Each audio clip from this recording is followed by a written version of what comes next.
একটি জঙ্গলে দীর্ঘদিন ধরে রাজ করত একটি সিংহ। সিংহটি অনেক বড় এবং ভয়ঙ্কর ছিল। তার তিনটি বন্ধু ছিল বিশ্বস্ত এবং অনেক কাছের। তারা তাকে অনেক শ্রদ্ধা এবং ভালোবাসত।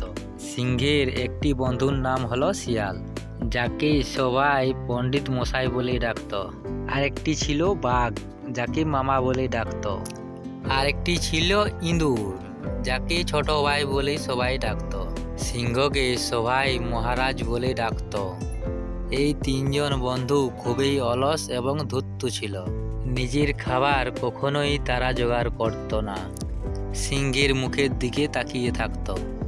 সিংহ মহারাজ যতক্ষণে শিকার ধরে এনে খাওয়ার পর বাকি অংশটি তাদেরকে দিত। এইভাবে তাদের দিন চলছিল। কিছুদিন পর সিংহটি অসুস্থ হয়ে পড়ল। সে শিকার করতে যেতে পারছিল না। এদিকে সিংহের তিনজন বন্ধু খাবারের সন্ধানে ওরা বেরোলো না। তারা তিনজন বন্ধু এর ওর মুখ দিকে তাকাতে থাকে। এইভাবে ও যাবে, ওভাবে এ যাবে। তারা দিন দিন শুকিয়ে যেতে লাগলো। তারা খাবারের খোঁজে কেউ আর বেরোলো না। কিছুদিন পর তাদের ডেরা থেকে কিছুটা দূরে একটি হরিণ দেখতে পেল তারা। হরিণটি দেখতে খুবই সুন্দর।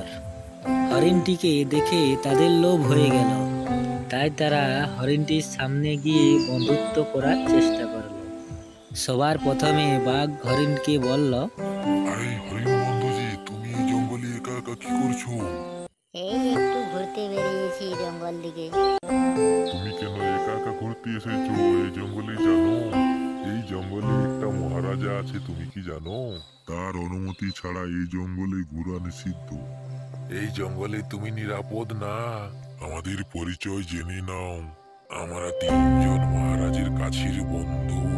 আমাদের সাথে বন্ধুত্ব করলে তুমি জানবে মহারাজের সাথে বন্ধুত্ব করা হয়ে গেছে।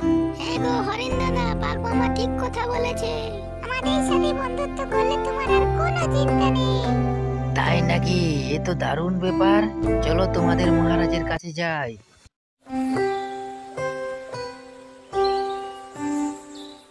বন্ধুরা, আমাদের ভিডিওটি ভালো লাগলে লাইক, কমেন্ট, সাবস্ক্রাইব করুন।